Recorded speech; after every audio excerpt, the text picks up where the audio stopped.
혼자 사는 무용선생 댁에서 살림을 맡아줄 사람을 찾는다는데 갈 데 없으면 한번 가보지 그래. 20살 되던 해봄 보육시설 사무실에서 들은 그 말이 제 인생을 통째로 바꿔놓을 줄은 그때 몰랐습니다. 아니, 어쩌면 알았을지도 모르겠습니다. 갈 곳이 없다는 건 선택지가 없다는 뜻이니까요. 이런 상황이 벌어진 데에는 아주 충격적인 이유가 있었습니다.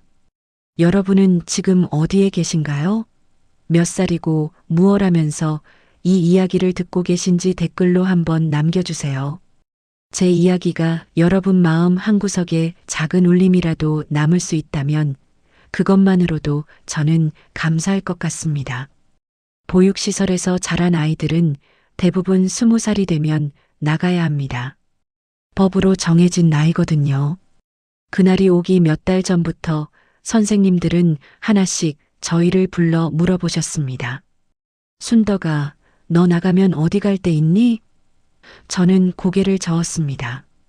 친척이 있는지도 모르겠고 부모님 얼굴도 기억나지 않았으니까요. 그냥 어느 날 이곳에 왔고 어느 날 나가야 하는 거였습니다. 시설에서 마지막으로 보낸 겨울은 유난히 추웠습니다. 밤마다 이불을 뒤집어 쓰고 누워 생각했습니다. 나는 어디로 가야 하나? 무엇을 하며 살아야 하나? 답은 없었습니다. 그저 시간만 흘러갔고 20살 생일이 지나고 나서 며칠 뒤 사무실로 불려갔습니다. 선생님은 메모지에 적힌 주소를 건네며 말씀하셨습니다. 여기 한번 가봐.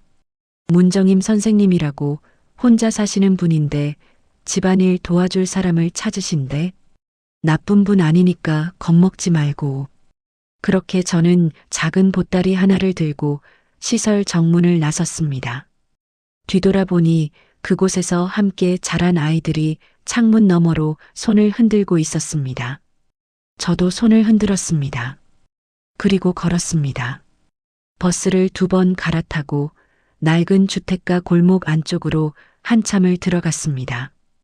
대문 앞에 문정임 무용학원이라고 적힌 낡은 간판이 걸려 있었습니다. 초인종을 눌렀습니다. 한참을 기다렸는데 인기척이 없었습니다. 다시 한번 눌렀습니다. 그제야 안에서 발소리가 들리더니 문이 열렸습니다. 60 중반쯤 되어 보이는 여자분이 서 계셨습니다. 머리는 곱게 빗어 넘기셨고 낡았지만 단정한 한복 차림이었습니다. 그분이 저를 위아래로 훑어보시더니 물으셨습니다. 보육원에서 왔니? 저는 고개를 끄덕였습니다. 네, 김순덕이라고 합니다. 문정임 선생님은 아무 말 없이 문을 활짝 여셨습니다. 들어와. 저는 보따리를 꼭 안고 안으로 들어갔습니다. 현관을 지나니 마루가 나왔고 그 옆으로 작은 방 2개와 부엌이 보였습니다. 집은 오래되었지만 깨끗했습니다. 마루 한쪽에는 낡은 축음기와 음반들이 쌓여 있었고 벽에는 흑백 사진 몇 장이 걸려 있었습니다. 젊은 시절 무용복을 입고 포즈를 취한 정임 선생님의 모습이었습니다. 짐 풀고 씻어. 저녁 먹고 얘기하자. 선생님은 제게 작은 방 하나를 내주셨습니다. 방 안에는 이불과 작은 옷장, 그리고 책상 하나가 전부였습니다. 저는 보따리를 내려놓고 한참을 그 자리에 서 있었습니다. 이곳이 이제 제 방이라는 게 실감이 나지 않았습니다. 시설에서는 늘 여럿이 함께 썼거든요. 혼자만의 공간이라는 게 낯설고도 조금 무서웠습니다. 저녁은 간단했습니다. 된장찌개에 밥, 그리고 김치 몇 가지. 선생님은 밥을 먹으며 제게 물으셨습니다. 학교는 다녔니? 중학교까지 나왔습니다. 일은 해봤어? 시설에서 청소하고 설거지하고 그런 거요. 선생님은 고개를 끄덕이셨습니다. 여기선 그런 거 하면 돼. 청소, 빨래, 밥. 어렵지 않아. 대신 내가 한 가지만 말해둘게. 나는 내가 식모라고 생각 안 해. 그냥 같이 사는 사람이야. 알겠니? 저는 그 말뜻을 정확히 이해하지 못했습니다. 하지만 고개를 끄덕였습니다. 네, 선생님. 그날 밤 저는 제 방 이불 속에 누워 천장을 바라봤습니다. 낯선 집, 낯선 사람, 낯선 방. 그런데 이상하게 마음이 조금 편했습니다. 아마도 선생님이 저를 보는 눈빛 때문이었을 겁니다. 동정도 아니고 무시도 아닌 그냥 담담한 시선이었습니다. 다음 날부터 저는 집안일을 시작했습니다. 아침 일찍 일어나 마당을 쓸고 빨래를 널고 밥을 지었습니다. 선생님은 오전에는 주로 방에 계시다가 오후가 되면 무용학원 쪽으로 가셨습니다. 학원이라고 해봐야 마루 한쪽을 터서 만든 작은 공간이었고 학생도 몇 명 되지 않았습니다. 동네 아이들이 일주일에 두세 번 와서 춤을 배우는 정도였습니다. 저는 선생님이 아이들을 가르치는 모습을 가끔 멀찍이서 지켜봤습니다. 선생님은 나이가 많으셨지만 움직임이 우아했습니다. 손끝 하나, 발끝 하나도 그냥 움직이는 법이 없었습니다. 아이들은 서툴렀지만 선생님은 화를 내지 않으셨습니다. 그저 천천히 몇 번이고 다시 보여주셨습니다. 춤은 억지로 하는 게 아니야. 몸이 기억할 때까지 기다리는 거란다. 몇 주가 지나면서 저는 조금씩 그 집의 리듬에 익숙해졌습니다. 선생님은 아침을 거의 드시지 않았고 점심은 간단히 드셨습니다. 저녁만 제대로 차려드리면 됐습니다. 그리고 저녁을 먹고 나면 선생님은 늘 마루에 앉아 축음기를 틀으셨습니다. 오래된 가요나 클래식 음악이 흘러나왔습니다. 저는 설거지를 하면서 그 소리를 들었습니다.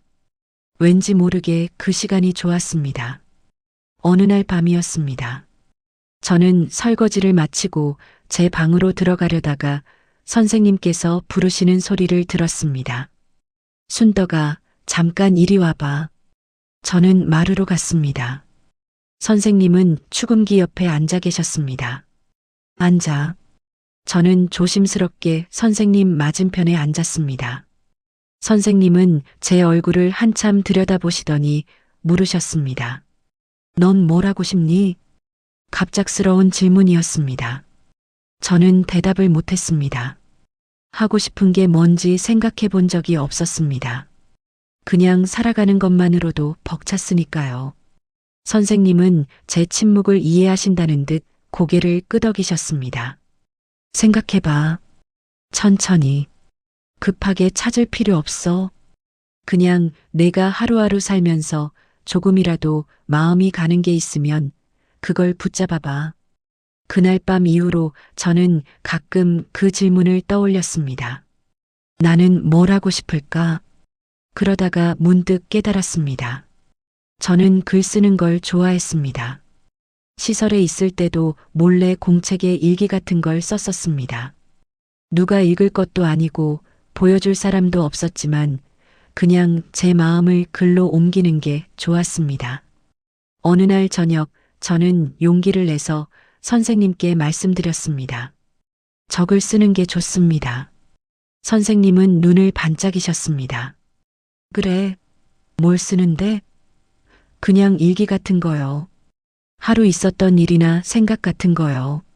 선생님은 잠시 생각하시더니 말씀하셨습니다. 그럼 매일 써봐. 그리고 나한테 보여줘. 내가 읽어볼게. 그날부터 저는 매일 밤 글을 썼습니다. 처음에는 짧게 몇 줄만 썼습니다. 그런데 점점 길어졌습니다. 하루 동안 본 것들, 느낀 것들이 글로 쏟아져 나왔습니다. 선생님은 제가 쓴 글을 읽으시고 가끔 말씀하셨습니다. 여기 이 부분 좋네. 솔직해서. 혹은 이건 좀 더 구체적으로 써봐. 독자가 그 장면을 눈앞에서 보는 것처럼. 선생님은 무용만 가르치신 게 아니었습니다. 젊은 시절 글도 쓰셨다고 했습니다. 계절이 바뀌었습니다. 여름이 지나고 가을이 왔습니다. 저는 이제 그 집이 익숙했습니다. 아침에 일어나 마당을 쓸고 장을 보러 시장에 가고 저녁을 준비하고 밤에는 글을 쓰는 일상이 자연스러웠습니다. 선생님과의 대화도 조금씩 늘어났습니다. 밥을 먹으며 날씨 이야기를 하고 설거지를 하면서 동네 이야기를 나눴습니다. 그러던 어느 날이었습니다. 선생님이 갑자기 무릎을 짚으며 일어나시지 못하셨습니다. 저는 깜짝 놀라 달려갔습니다. 선생님, 괜찮으세요? 선생님은 힘겹게 웃으셨습니다. 나이가 나이다 보니 무릎이 말을 안 듣네. 괜찮아. 하지만 괜찮지 않았습니다. 그날 이후로 선생님은 걷는 것조차 힘들어 하셨습니다. 저는 그날 밤부터 선생님의 무릎을 주물러 드렸습니다. 시설에서 배운 게 있다면 그런 것들이었습니다. 아픈 어르신들을 돌보는 법. 선생님은 처음에는 사양하셨지만 제가 고집을 부리자 결국 받아주셨습니다. 제 손이 선생님의 무릎을 천천히 주무르는 동안 선생님은 눈을 감고 계셨습니다. 그리고 가끔 중얼거리셨습니다. 고맙구나, 순떡아. 그 겨울 저희는 어느새 주인과 하인이 아닌 뭐라고 표현하기 어려운 사이가 되어 있었습니다. 가족이라고 하기엔 혈연이 없었고 남남이라고 하기엔 너무 가까웠습니다. 그냥 서로를 필요로 하는 사람들이었습니다. 저는 선생님이 있어서 비로소 집이라는 걸 알았고 선생님은 제가 있어서 혼자가 아니었습니다. 겨울이 깊어질수록 선생님의 무릎은 조금씩 나아지셨습니다. 봄이 올 무렵에는 다시 마당을 거닐 수 있을 정도가 되셨습니다. 저는 그게 그저 좋았습니다. 선생님이 건강하셔야 제 마음도 편했으니까요. 그런데 선생님은 제게 이상한 제안을 하나 하셨습니다. 순덕아, 넌 이제 낮에 시간 좀 내서 공부를 해봐. 저는 고개를 저었습니다. 아니에요, 선생님. 저는 집안일하면 돼요. 하지만 선생님은 단호하셨습니다. 밥은 내가 알아서 먹을 테니 내 인생부터 챙겨라. 글 쓰는 게 좋다며? 그럼 제대로 배워야지. 도서관 가서 책 읽고 공모전 같은 것도 찾아봐. 저는 멍하니 선생님을 바라봤습니다. 누군가 제 인생을 먼저 생각해 준 적이 없었습니다. 그게 너무 낯설어서 눈물이 날 것 같았습니다. 다음 날부터 저는 오전에 집안일을 마치고 나면 동네 도서관으로 갔습니다. 처음에는 무슨 책을 읽어야 할지 몰라서 그냥 눈에 띄는 대로 골랐습니다. 소설도 읽고 시집도 읽고 수필도 읽었습니다. 읽다 보니 세상에 이렇게 많은 이야기가 있다는 게 신기했습니다. 누군가의 슬픔, 누군가의 기쁨, 누군가의 고민이 글 속에 다 담겨 있었습니다. 저는 도서관에서 빌린 책들을 집으로 가져와 밤에 읽었습니다. 선생님은 제가 읽는 모습을 보시며 가끔 물으셨습니다. 재밌니? 네, 선생님. 이 사람은 이런 식으로 쓰더라고요. 그러면 선생님은 웃으셨습니다. 그래, 많이 읽어. 많이 읽어야 좋은 글이 나와. 몇 달이 지나고 저는 우연히 도서관 게시판에서 공모전 안내문을 보았습니다. 생활수필 공모전이라는 제목이었습니다. 일상에서 느낀 소소한 이야기를 쓰면 된다고 했습니다. 저는 그 안내문을 한참 들여다봤습니다. 망설여졌습니다. 제가 쓴 글이 누군가에게 읽힐 만한 가치가 있을까? 하지만 문득 선생님 말씀이 떠올랐습니다. 내 인생부터 챙겨라. 그날 밤 저는 용기를 내서 글을 썼습니다. 시설을 나와 선생님 댁에 처음 왔던 날, 낯선 방에서 느꼈던 복잡한 감정들을 썼습니다. 두려움과 안도감이 뒤섞인 그런 마음을 최대한 솔직하게 담았습니다. 다 쓰고 나니 원고지 10장 정도가 됐습니다. 저는 그걸 선생님께 보여드렸습니다. 선생님은 안경을 쓰시고 천천히 읽으셨습니다. 한참을 읽으시더니 고개를 끄덕이셨습니다. 좋아. 이대로 내봐. 떨어지면 어때? 다음에 또 쓰면 되지. 선생님의 말씀에 저는 그 글을 공모전에 보냈습니다. 우체국에 가서 등기로 붙이면서 가슴이 두근거렸습니다. 이게 제대로 된 건가? 웃음거리가 되는 건 아닐까? 석 달쯤 지났을 때였습니다. 집으로 편지 한 통이 왔습니다. 공모전 주최 측에서 보낸 거였습니다. 저는 떨리는 손으로 봉투를 뜯었습니다. 축하합니다. 귀하의 작품이 가작으로 선정되었습니다. 저는 그 문장을 몇 번이고 다시 읽었습니다. 믿기지 않았습니다. 제 글이, 제가 쓴 글이 상을 받았다니. 저는 편지를 들고 선생님께 뛰어갔습니다. 선생님, 됐어요. 가작이요. 선생님은 환하게 웃으시며 제 손을 잡아주셨습니다. 그래, 잘했어. 내가 뭘 했니? 넌 할 수 있다고 했잖아. 그날 저녁 선생님은 특별히 고기를 사오셨습니다. 둘이서 작은 상을 차려놓고 조촐하게 축하를 했습니다. 평생 이런 기쁨을 느껴본 적이 없었습니다. 시상식 날이 왔습니다. 저는 시설에서 나올 때 가져온 유일한 외출복을 꺼내 입었습니다. 낡았지만 깨끗이 다려서 입으니 그럭저럭 봐줄만 했습니다. 선생님은 제 옷매무새를 고쳐주시며 말씀하셨습니다. 당당하게 다녀와.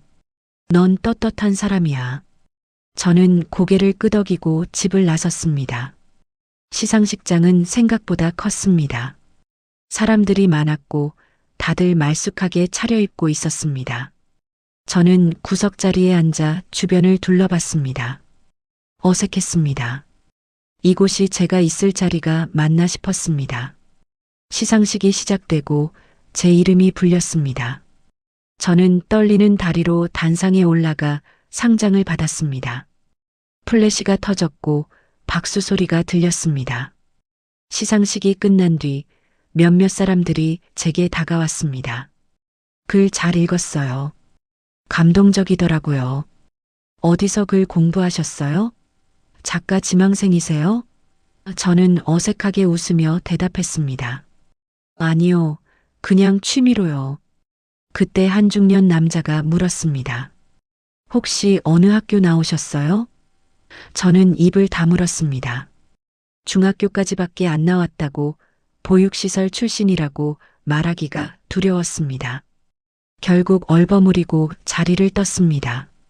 집으로 돌아오는 길, 기쁨보다는 씁쓸함이 더 컸습니다. 상을 받았지만 여전히 저는 제 출신을 부끄러워하고 있었습니다. 세상과 연결되는 게 이렇게 어려운 일인지 몰랐습니다. 집에 도착하니 선생님이 마루에 앉아 계셨습니다. 어땠니? 저는 상장을 내밀었습니다. 받았어요. 선생님은 상장을 받아들고 찬찬히 보셨습니다. 자랑스럽구나. 그런데 저는 울컥했습니다. 선생님, 저 사람들이 학교 어디 나왔냐고 물어봐서 대답을 못했어요. 창피해서요. 선생님은 제 손을 꼭 잡아주셨습니다.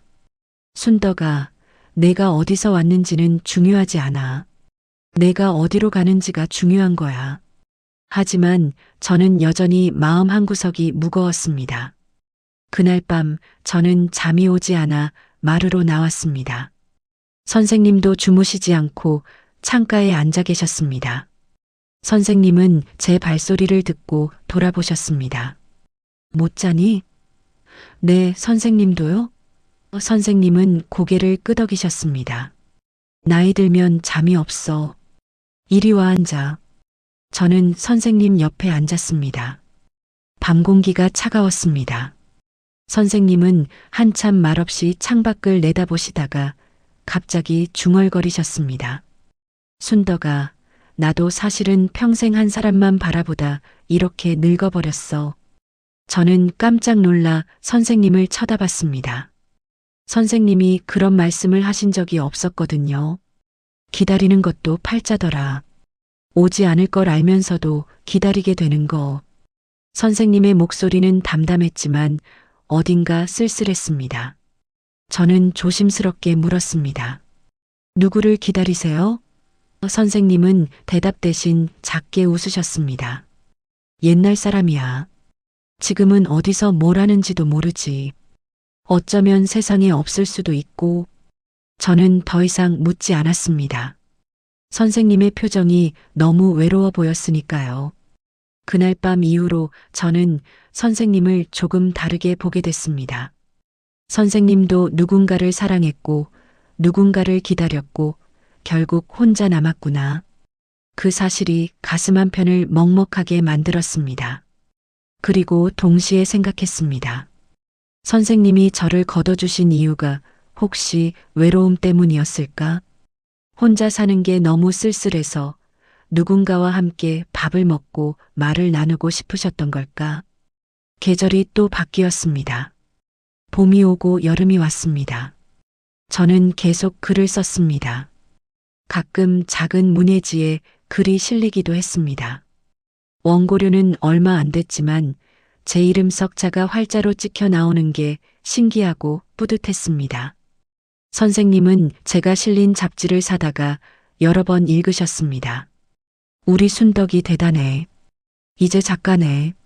하지만 저는 여전히 낮에는 집안일을 했습니다. 그게 제 일이고 제 자리라고 생각했습니다. 선생님은 가끔 말씀하셨습니다. 너무 나만 챙기지 말고 내 일도 해. 하지만 저는 선생님을 챙기는 게 좋았습니다. 아침에 선생님이 좋아하시는 미역국을 끓여드리고 저녁에는 무릎을 주물러 드리는 시간이 소중했습니다. 그해 가을, 선생님은 무용학원 문을 닫으셨습니다. 이제 몸이 말을 안 들어서 애들을 제대로 가르칠 수가 없구나. 학생들이 하나둘 떠나고 마지막 수업을 마친 날 선생님은 한참을 마루에 앉아 계셨습니다. 저는 옆에 앉아 말없이 함께 있어 드렸습니다. 순덕아, 사람은 결국 뭔가를 내려놓으며 늙어가는 거구나. 춤도 사랑도 욕심도. 선생님의 목소리는 잔잔했습니다. 그날 밤 저는 선생님에 대한 글을 썼습니다. 선생님이 제게 어떤 의미인지, 선생님 덕분에 제가 어떻게 변했는지를 담았습니다. 다 쓰고 나서 선생님께 보여드렸습니다. 선생님은 읽으시다가 눈시울을 붉히셨습니다. 고맙구나, 순덕아. 내가 있어서 나도 외롭지 않았어. 우리는 그렇게 서로의 외로움을 채워주며 살아가고 있었습니다. 선생님과 함께 산 세월이 어느덧 3년을 넘어가고 있었습니다. 저는 이제 23이었고 선생님은 68이 되셨습니다. 집은 여전히 조용했지만 그 조용함이 불편하지 않았습니다. 오히려 서로의 숨소리만으로도 위로가 되는 그런 평화로운 시간들이었습니다. 그해 봄, 저는 또 한 번 공모전에 글을 냈습니다. 이번에는 장편 수필 부문이었습니다. 보육시설에서의 기억, 선생님을 만난 이야기, 글을 쓰며 조금씩 세상과 연결되어 가는 과정을 담았습니다. 몇 달 뒤 당선 소식이 왔습니다. 이번에는 대상이었습니다. 상금도 꽤 됐습니다. 저는 그 돈으로 선생님께 새 한복을 해드리고 싶었습니다. 시상식은 전보다 훨씬 큰 규모였습니다. 호텔 연회장에서 열렸고 기자들도 와 있었습니다. 저는 긴장한 채로 단상에 올라가 상을 받았습니다. 수상 소감을 말해야 했습니다. 저는 준비한 말을 꺼냈습니다. 제게 글을 쓸 용기를 주신 한 분께 감사드립니다. 그분이 아니었다면 저는 여기 서 있지 못했을 겁니다. 시상식이 끝나고 리셉션이 이어졌습니다. 사람들이 제게 다가와 축하 인사를 건넸습니다. 출판사 관계자도 있었고 신문사 기자도 있었습니다. 한 기자가 제게 물었습니다. 수상 소감에서 말씀하신 그분은 누구세요? 가족분인가요? 저는 잠깐 망설였습니다. 아니요, 가족은 아니고 제가 살림을 돕는 집 어르신이세요. 그 말을 듣는 순간 주변 사람들의 표정이 미묘하게 변했습니다. 아, 그러시구나. 기자는 더 이상 묻지 않았습니다. 하지만 그 짧은 침묵 속에 뭔가가 있었습니다. 동정인지 거리감인지 아니면 호기심인지 모를 무언가가 저와 그들 사이에 보이지 않는 선을 그었습니다. 다른 사람이 물었습니다. 요즘 어디서 공부하세요? 문예 창작과 다니시나요? 저는 고개를 저었습니다. 아니요, 학교는 안 다니고 독학으로요. 고등학교는 나오셨겠죠? 저는 입술을 깨물었습니다. 중학교까지 나왔습니다.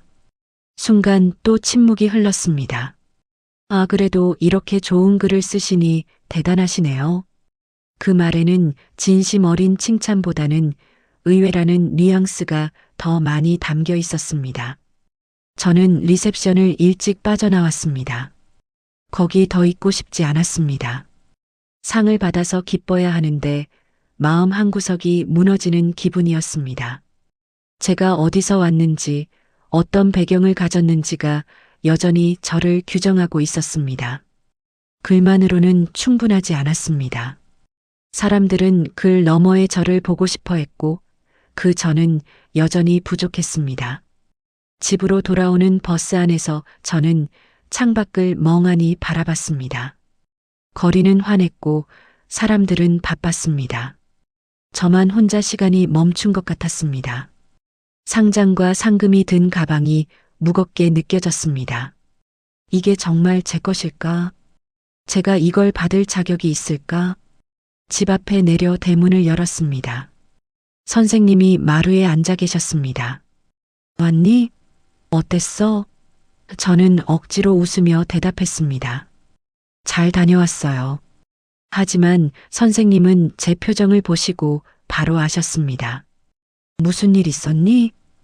저는 고개를 저었습니다. 아니에요, 괜찮아요. 하지만 목소리가 떨렸습니다. 선생님은 제 손을 이끌어 옆에 앉히셨습니다. 얘기해봐. 저는 한참을 입을 다물고 있다가 결국 털어놨습니다. 사람들이 학교를 물어본 것, 제 출신을 알고 나서 달라진 분위기, 제가 느낀 서러움을 다 말하고 나니 눈물이 났습니다. 선생님, 저는 평생 이런 식으로 살아야 하나 봐요.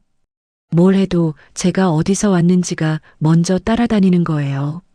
선생님은 제 등을 토닥이셨습니다. 한참을 그렇게 있다가 조용히 말씀하셨습니다.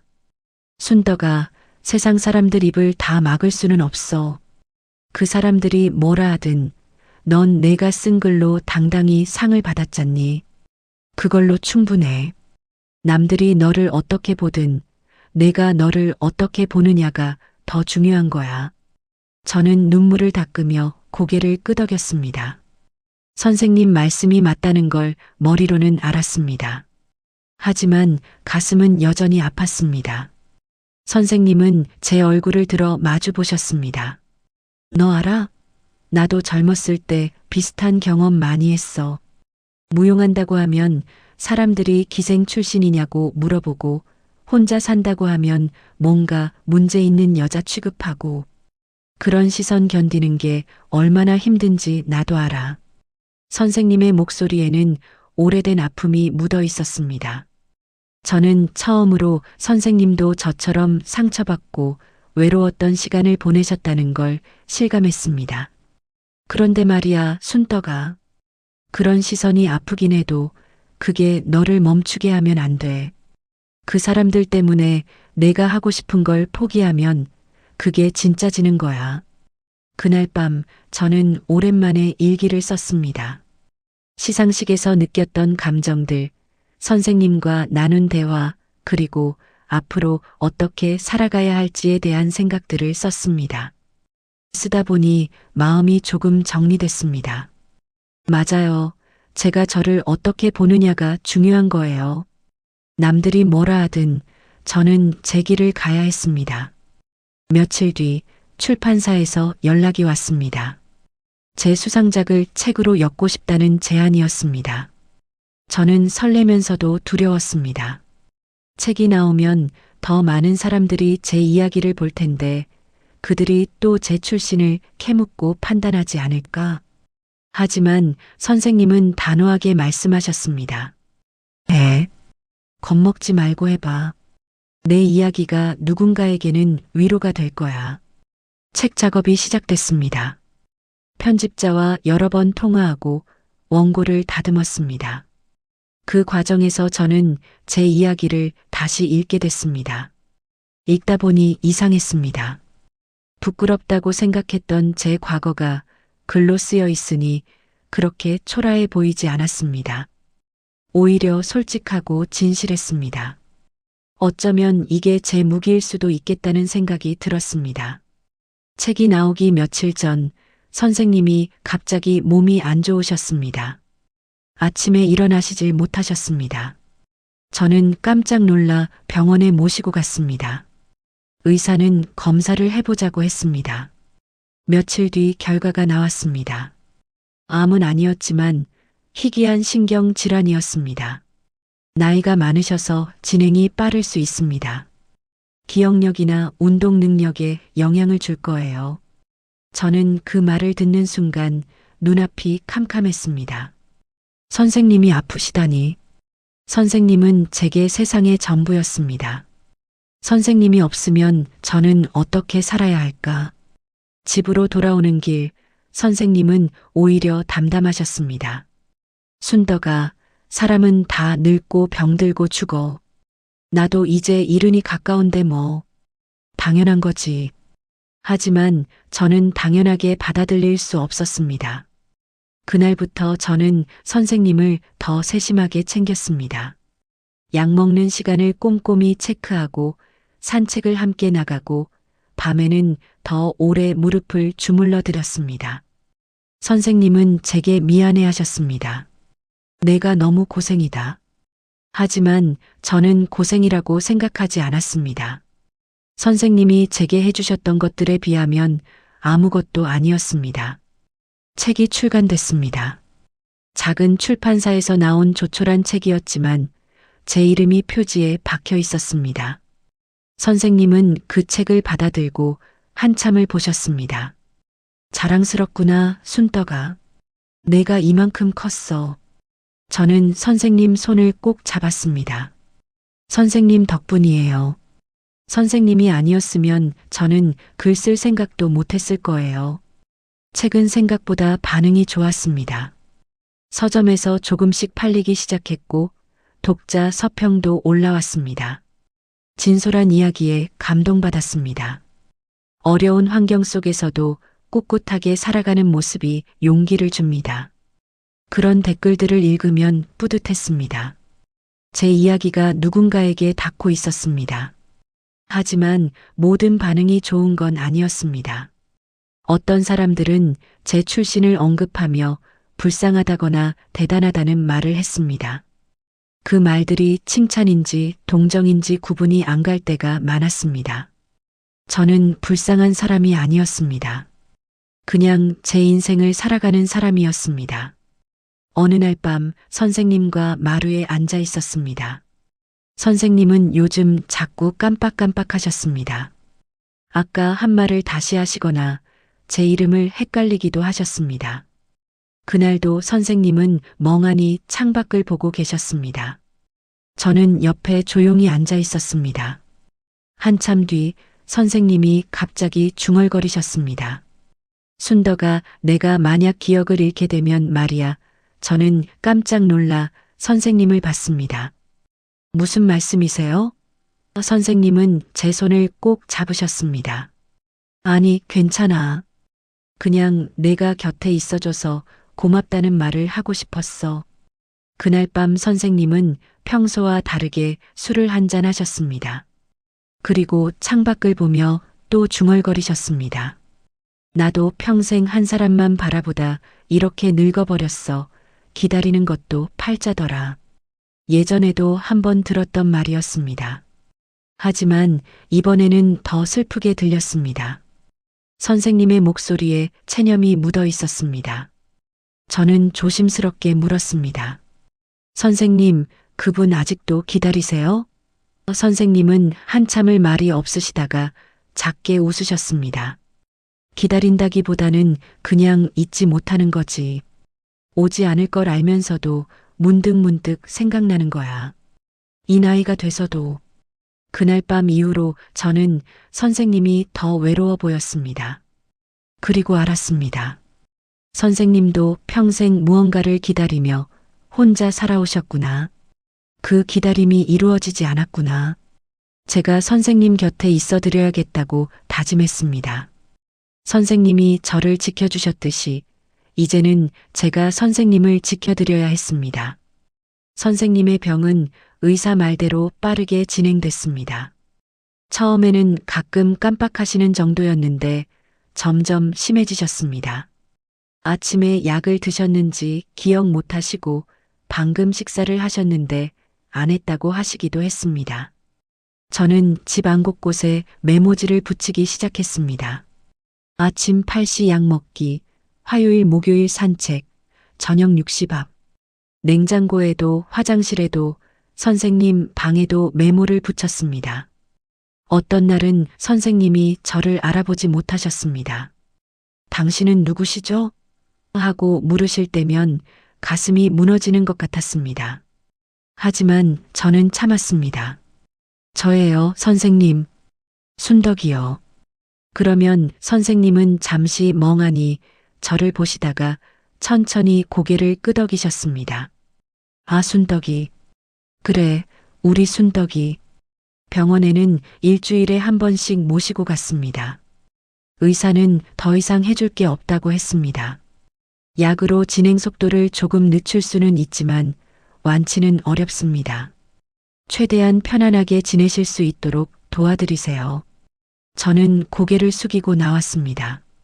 복도에서 한참을 울었습니다. 선생님이 사라져가는 걸 지켜봐야 한다는 게 너무 괴로웠습니다. 그래도 일상은 계속됐습니다. 저는 아침마다 선생님을 깨워 세수를 시켜드리고 함께 아침을 먹었습니다. 날씨 좋은 날에는 산책을 나갔습니다. 선생님은 걷는 것도 점점 힘들어 하셨지만 밖 공기를 쏘이면 기분이 좋아지는 것 같았습니다. 저는 선생님 팔을 꼭 잡고 천천히, 아주 천천히 동네를 한 바퀴 돌았습니다. 산책을 하다가 선생님이 갑자기 멈춰 서시는 날이 있었습니다. 순덕아, 여기가 어디니? 저는 대답했습니다. 우리 집 앞 골목이에요, 선생님. 선생님은 주변을 두리번거리셨습니다. 그래, 여기가 우리 집 앞이야? 잘 모르겠네. 저는 선생님 손을 꼭 잡았습니다. 괜찮아요. 제가 있잖아요. 집으로 돌아와서도 선생님은 불안해하셨습니다. 순덕아, 나 자꾸 까먹어.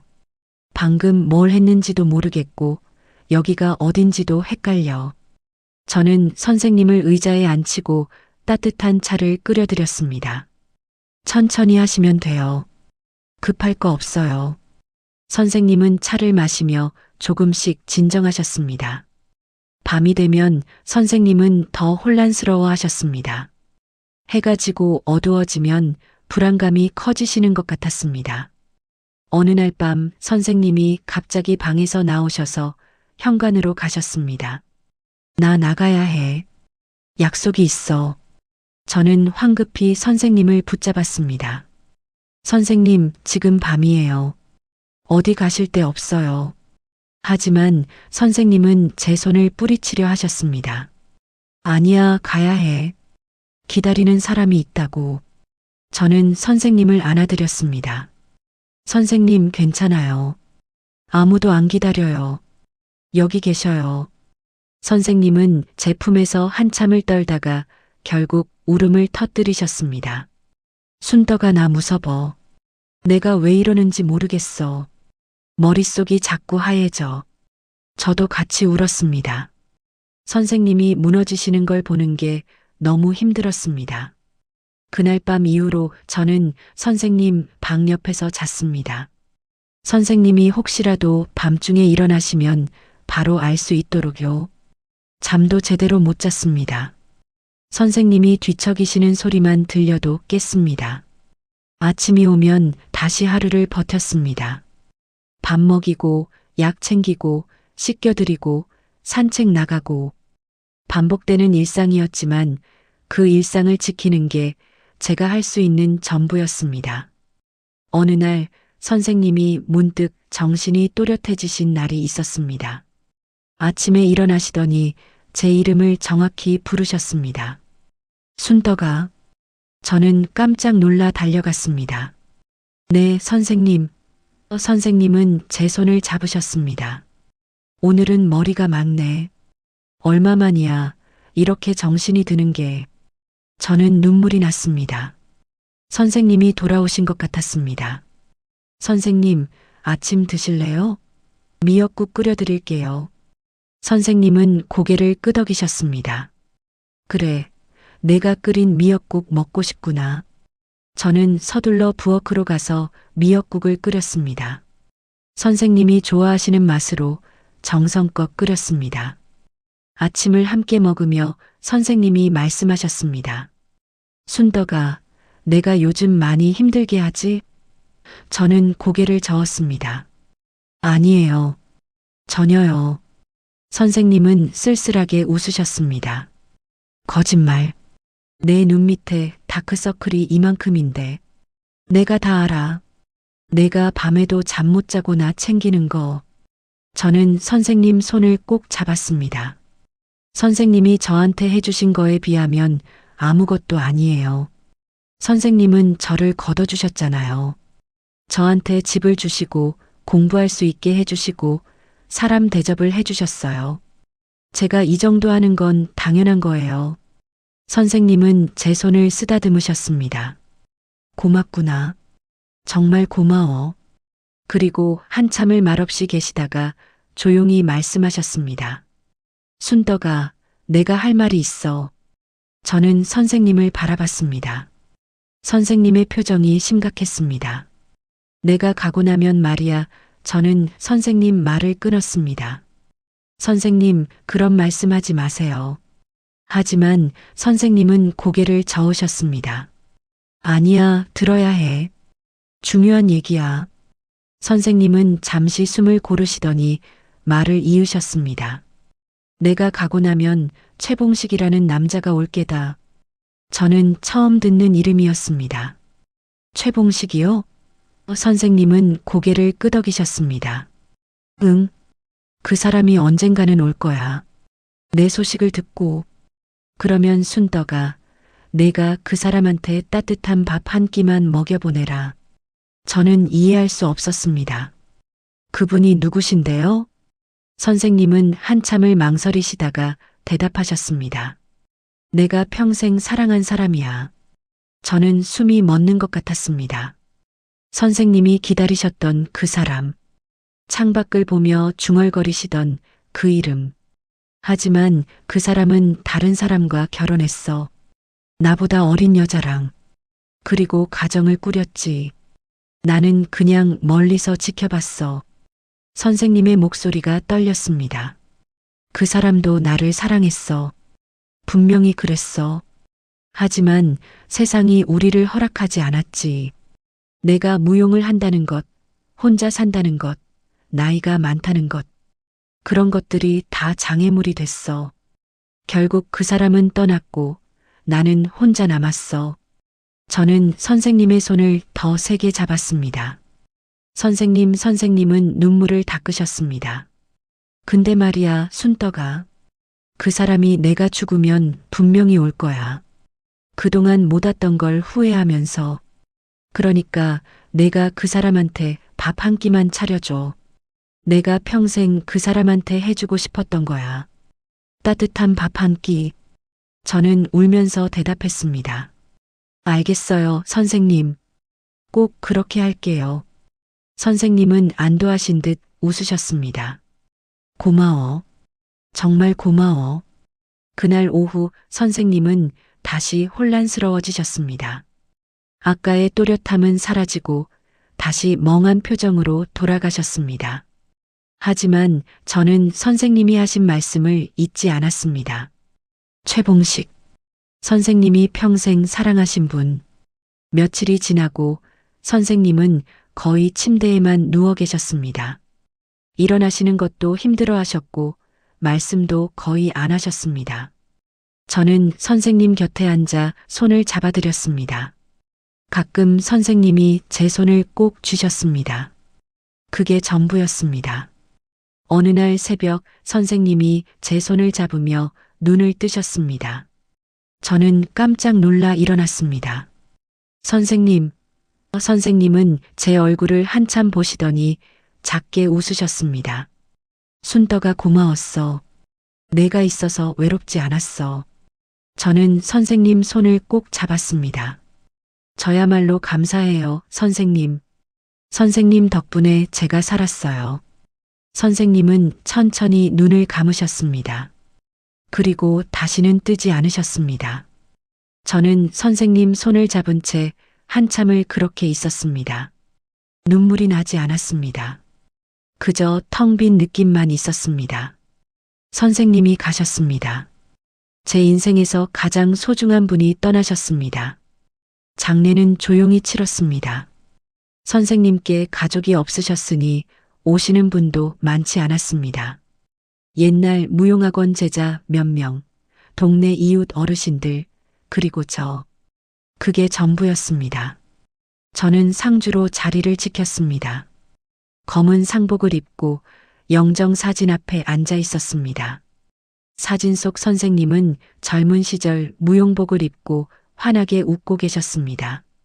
문상객들이 하나둘씩 다녀갔습니다. 고인이 편히 쉬시길 바랍니다. 좋은 곳으로 가셨을 거예요. 저는 고개를 숙여 인사했습니다. 어떤 할머니가 제게 물으셨습니다. 가족분이세요? 저는 잠시 망설이다가 대답했습니다.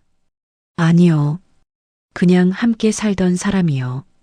할머니는 고개를 끄덕이며 제 손을 잡아주셨습니다. 그래도 가족이나 다름없겠네. 수고 많으셨어요. 사흘 장례가 끝나고 선생님을 화장했습니다. 유골함을 받아들었을 때 이게 선생님이라는 게 믿기지 않았습니다. 그렇게 크고 따뜻하셨던 분이 이렇게 작은 함 안에 들어가 계시다니. 저는 유골함을 꼭 안고 집으로 돌아왔습니다. 집은 텅 비어 있었습니다. 선생님이 안 계시니 집이 아니라 그냥 건물 같았습니다. 저는 마루에 주저앉아 한참을 울었습니다. 이제 어떻게 살아야 할까? 선생님 없는 세상에서 저는 뭘 해야 할까? 답이 없었습니다. 며칠을 그렇게 멍하니 지냈습니다. 밥도 제대로 안 먹고 잠도 설쳤습니다. 그저 선생님 방에 들어가 선생님 옷을 만지작거리고 선생님이 듣던 음반을 틀어놓고 앉아 있었습니다. 축음기에서 흘러나오는 오래된 노래를 들으며 선생님과 함께했던 시간들을 떠올렸습니다. 일주일쯤 지났을 때였습니다. 대문 앞에서 초인종 소리가 들렸습니다. 저는 힘없이 일어나 문을 열었습니다. 밖에 낯선 노인 한 분이 서 계셨습니다. 여드는 좋게 넘어 보이는 허리가 굽은 할아버지였습니다. 낡은 외투를 입고 계셨고 손에는 국화한 다발을 들고 계셨습니다. 할아버지는 저를 보더니 조심스럽게 물으셨습니다. 여기 문정임 선생님 댁 맞습니까? 저는 고개를 끄덕였습니다. 네, 맞는데요. 할아버지의 얼굴이 일그러졌습니다. 선생님은 어디 계십니까? 저는 가슴이 철렁했습니다. 이분이 혹시... 선생님은 돌아가셨습니다. 일주일 전에요. 할아버지는 그 자리에 주저앉으셨습니다. 무릎이 꺾이듯 털썩 앉으셨습니다. 아, 신음 같은 소리가 나오셨습니다. 저는 황급히 할아버지를 부축했습니다. 괜찮으세요? 일단 안으로 들어오세요. 할아버지를 거실로 모셨습니다. 할아버지는 소파에 앉자마자 얼굴을 손으로 가리고 우셨습니다. 어깨가 떨렸습니다. 저는 물 한 잔을 갖다 드리고 조용히 옆에 앉아 있었습니다. 한참을 그렇게 우시던 할아버지가 겨우 말씀하셨습니다. 내가 너무 늦었습니다. 저는 조심스럽게 물었습니다. 혹시 최봉식 선생님이신가요? 할아버지는 눈물 가득한 눈으로 저를 보셨습니다. 어떻게 선생님이 말씀하셨어요? 돌아가시기 전에 최봉식이라는 분이 오실 거라고, 그분한테 따뜻한 밥 한 끼 대접해 드리라고. 할아버지는 다시 울음을 터뜨리셨습니다. 정임이가 마지막까지 날 기억했단 말이오? 저는 고개를 끄덕였습니다. 네. 선생님은 평생 선생님을 사랑하셨대요. 할아버지는 주먹으로 가슴을 치셨습니다. 내가 미안하오. 내가 잘못했소. 내가 비겁했소. 저는 조용히 일어나 부엌으로 갔습니다. 선생님이 좋아하시던 반찬들을 꺼내 상을 차렸습니다. 미역국, 된장찌개, 김치, 나물. 선생님이 마지막으로 드셨던 그 음식들로 정성껏 상을 차렸습니다. 그리고 할아버지 앞에 놓았습니다. 드세요. 선생님이 당신한테 해드리고 싶어 하셨던 거예요. 할아버지는 떨리는 손으로 수저를 들으셨습니다. 한 숟가락 드시더니 또 눈물을 흘리셨습니다. 이 맛 정임이 손맛이오. 내가 이걸 평생 잊을 수가 없었소. 저는 그제야 알았습니다. 선생님이 할아버지한테 밥을 해드린 적이 있었구나. 아주 오래전 둘이 함께였던 시절에. 할아버지는 천천히 식사를 하셨습니다. 드시는 내내 눈물을 흘리셨습니다. 다 잡수시고 나서 한참을 앉아 계시다가 말씀하셨습니다. 내 얘기 좀 들어주시겠소? 저는 고개를 끄덕였습니다. 할아버지는 먼 곳을 바라보며 말을 시작하셨습니다. 나는 젊었을 때 정임이를 만났소. 그때 나는 25, 정임이는 30이었지. 정임이는 무용을 했고 나는 그 무용을 보러 갔다가 한눈에 반했소. 그렇게 아름다운 사람은 처음 봤소. 춤추는 모습이 마치 구름 같았소. 할아버지의 목소리는 떨렸지만 또렷했습니다. 우리는 사랑했소. 진심으로. 하지만 세상이 우릴 용납하지 않았소. 정임이가 나보다 5살이나 많다는 것, 무용을 한다는 것, 집안이 없다는 것. 우리 부모님이 결사반대하셨소. 그리고 나는 비겁하게도 부모님 말을 따랐소. 저는 숨을 죽이고 들었습니다. 내가 정임이를 떠나 다른 여자와 결혼했소. 부모님이 정해준 사람과. 정임이한테 작별 인사도 제대로 못했소. 그냥 도망치듯 떠났소. 그게 내 평생의 후회요. 할아버지는 손수건으로 눈을 닦으셨습니다. 결혼하고 자식도 낳고 살았소. 하지만 단 하루도 정임이를 잊은 적이 없소. 밤마다 꿈에 나타났소. 나를 원망하는 눈빛으로. 나는 그게 마땅했소. 내가 잘못한 거니까. 아내가 죽고 나서 자식들한테 말했소. 내가 사랑했던 사람이 있다고. 그 사람을 찾고 싶다고. 자식들이 반대했소. 아버지가 미쳤다고 했소. 하지만 나는 죽기 전에 정임이한테 사과하고 싶었소. 내가 얼마나 비겁했는지, 얼마나 후회했는지 말하고 싶었소. 할아버지는 제 손을 잡으셨습니다. 그런데 늦었소. 내가 너무 늦게 왔소. 정임이는 이미 떠나셨소. 저는 할아버지 손을 꼭 잡아드렸습니다. 선생님은 끝까지 선생님을 기다리셨어요. 돌아가시기 직전까지도 선생님 얘기를 하셨어요. 할아버지는 고개를 떨구셨습니다. 고맙소. 그 말이라도 들으니 조금은 위로가 되는구려. 우리는 한참을 말없이 앉아 있었습니다. 두 사람의 슬픔이 그 공간을 가득 채웠습니다. 며칠 뒤 할아버지의 아들분한테서 전화가 왔습니다. 자신을 최영호라고 소개하셨습니다. 아버지한테 들었습니다. 문정임 선생님 일, 제가 부탁이 하나 있습니다. 무슨 부탁이신데요? 아버지도 이제 오래 못 사실 것 같습니다. 건강이 급격히 나빠지셨어요. 제 생각엔 문 선생님을 그리워하시다가 가실 것 같습니다. 최영호 씨는 잠시 말을 멈췄다가 이어서 말했습니다. 아버지 돌아가시면 문 선생님 곁에 묻어도 되겠습니까? 아버지 평생 소원이 그거였습니다. 정임 선생님 곁에 있는 것. 저는 눈물이 났습니다. 그러세요.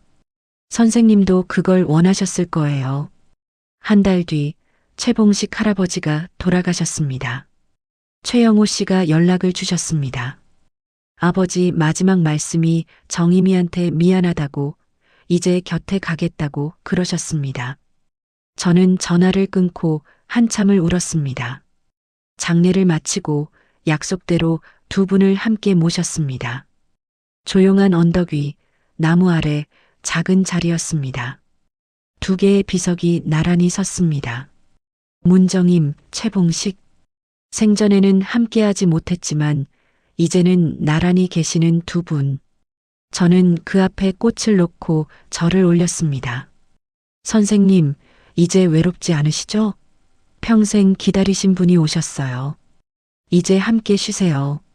바람이 불어왔습니다. 나뭇잎이 살랑거렸습니다. 마치 선생님이 대답하시는 것 같았습니다. 저는 한참을 그 자리에 앉아 있었습니다. 선생님과 함께했던 시간들이 주마등처럼 지나갔습니다.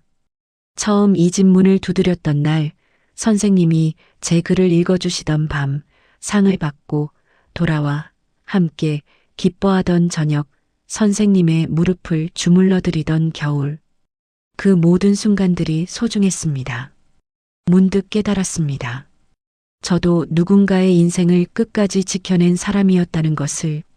선생님이 저를 걷어주셨듯이 저도 선생님을 끝까지 돌봐드렸다는 것을. 우리는 서로의 가족이었습니다. 피 한 방울 섞이지 않았지만 그 누구보다 가까운 사람들이었습니다. 저는 천천히 일어났습니다. 이제 제 인생을 살아가야 했습니다. 선생님이 원하셨던 것처럼. 선생님 덕분에 저는 글을 쓰는 사람이 됐습니다.